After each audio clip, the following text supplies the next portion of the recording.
Otro de los temas de la jornada pasa por la situación que está viviendo el campo, la prolongada sequía, el campo que es un motor de la economía de la provincia de Santa Fe, y en medio, en la legislatura, hay un proyecto para establecer una suerte de nueva ley de emergencia agropecuaria. Vamos a hablar de esto con Clara García, pero vamos a arrancar preguntándole por lo que se viene charlando en esta jornada, sin dudas, la cuestión del cambio al Ministerio de Seguridad. ¿Cómo le va, diputada? Gracias por venir. Bien, un gusto estar aquí. Bueno, un cambio que se venía anunciando por la falta de efectividad del ministro anterior, pero que creo no nos tiene que confundir en que el eje no es el cambio de nombres. Perotti ha cambiado 4 ministros de Economía, todos con perfiles distintos, todos con estrategias distintas, lo cual hace pensar que el problema está no solo en el ministro, sino también en quien los nombra y en si tiene o no un plan para que actúe. Desde un Saín, un hombre irrespetuoso, verborrágico, que no fue eficiente, pasando por un Laña, que era un hombre que venía de la política con formas más moderadas, pero tampoco sin un plan. Pasamos a un ex jefe de policía retirado de una localidad pequeña, tampoco pudo hacerlo. Bueno, ahora, ojalá, claro, el nuevo ministro Brilloni tenga la capacidad, pero faltan solo 10 meses y creo que, como digo, esta falta de norte, de plan, fíjense que en Rosario hubo 10 cambios de jefe de policía.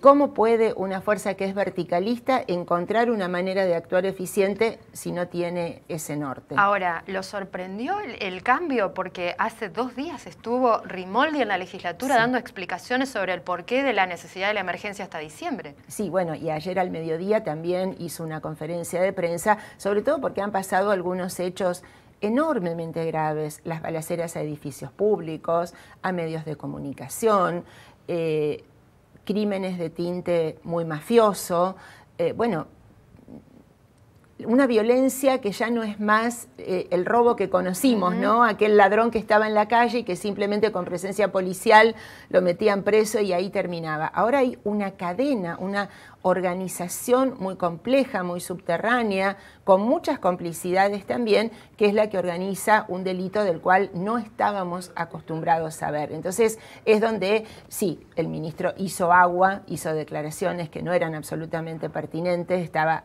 equivocado y confundido, incluso en muchas cosas de las cuales dijo, y bueno, evidentemente fue la gota que rebalsó el vaso.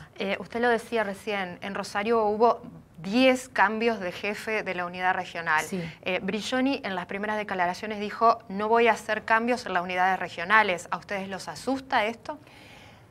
Bueno, tampoco quiero poner el eje solo en los jefes de policía, que no tienen chaleco antibala, que no tienen patrulleros, que no tienen armas, porque acordemos que la licitación de armas tiene imputado al exministro Saín y a muchos de su equipo.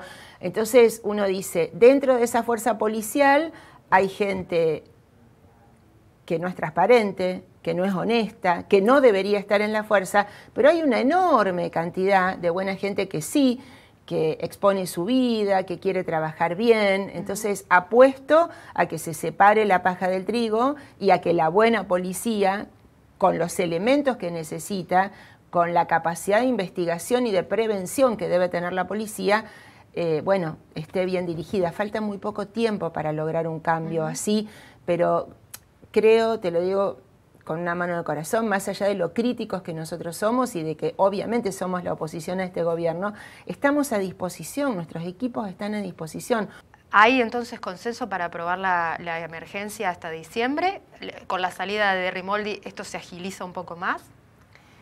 La emergencia en seguridad, imagínense que la propusimos desde el bloque socialista, con lo cual claro que queremos darle las herramientas. Ahora tengo que serles sincera, miren, yo soy contadora y siempre mi profesión me da un matiz para analizar los números económicos, ¿no? Vinieron a dar un informe en el cual trajeron, a ver, un PowerPoint con grafiquitos de colores, pero tienen oculta la ejecución presupuestaria, es decir, la contabilidad real. Sinceramente, a mí antes de aprobarlo, me gustaría como diputada, pero como ciudadana, que abran los datos reales de la ejecución presupuestaria para verlo.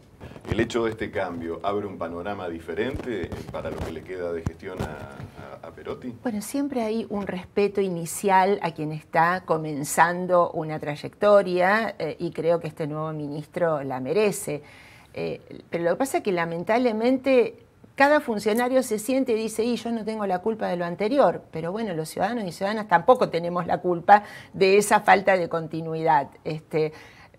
El propio ministro saliente nos decía en la Cámara, bueno, sí, ustedes tienen razón, pero yo eso no lo manejaba. Por ejemplo, con relación a que no tienen las compras hechas para que los policías estén cuidados, vuelvo a decir, con los chalecos, con los patrulleros, con las armas. Ahora, que un ministro nos dé la razón y diga, yo no lo manejaba, no quisiera que este nuevo tampoco diga, y yo no estaba antes, no tengo la responsabilidad. Diputada, bien lo decía Néstor en el arranque, hoy tuvieron reuniones con las entidades del campo para discutir un proyecto que el Ejecutivo considera prioritario. ¿A ustedes se les aclaran las dudas? ¿Cuáles son sus principales inquietudes con respecto a este proyecto que apunta a paliar las emergencias? Bueno, para paliar las emergencias hay que tener vocación de actuar urgente, porque para eso es la gestión, para que cuando hay una urgencia el Estado esté presente. Fíjense que la sequía ni siquiera es una urgencia, porque hace 3 años que el efecto de la Niña está, este estrés meteorológico en el cual no hay lluvias, hay faltante de agua, se viene dando. Nosotros a mediados del año pasado estábamos pidiéndole al gobierno, todavía no había mandado esta nueva ley, que con la ley vigente decretara la emergencia. Y lo hacíamos porque nos dábamos cuenta de que, bueno, los ciclos de la naturaleza no se pueden cambiar. Digo, cuando uno ve una planta en una tierra absolutamente seca, con metros hacia abajo de napas secas, claramente cuando haya que cosecharlo, el rinde va a ser menor o directamente no se va a poder levantar la cosecha. Entonces lo veníamos comentando desde antes. Bueno, recién a fin de año tímidamente el gobierno decreta la emergencia con la norma que hay. Ahora, la ayuda económica que necesitan los productores, ¿por qué? Porque la semilla hay que pagarla. Porque si tomaron un crédito para una máquina rural hay que pagarla, porque si tienen empleados esos sueldos hay que pagarlo, porque tienen la expectativa de volver a sembrar y necesitan poner en condiciones sus tierras, porque si tienen animales se han muerto o los han tenido que liquidar con muy bajo peso. Bueno, todo esto se venía viendo, entonces la ayuda económica había que tenerla. La nueva ley, bueno, podremos estar de acuerdo o no en algunos aspectos. Es interesante lo del seguro de riesgo. Ahora, el tiempo que le queda a este gobierno es muy escaso para que pueda reglamentarlo y ponerlo en marcha. Así que lo que le decimos es, bueno, está bien mirar adelante en una nueva ley. Ahora, miren ahora. Uno de los fundamentos para este proyecto de ley de emergencia agropecuaria es que el 70% de los campos actualmente están en manos de arrendatarios y el beneficio siempre ha ido para el propietario y no para quien trabaja en la tierra.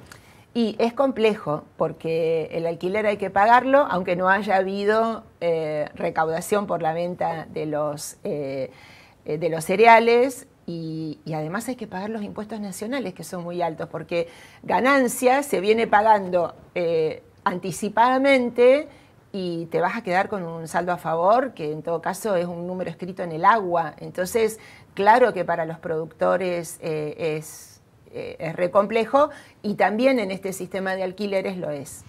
Clara, gracias por venir. Bueno, gracias a ustedes.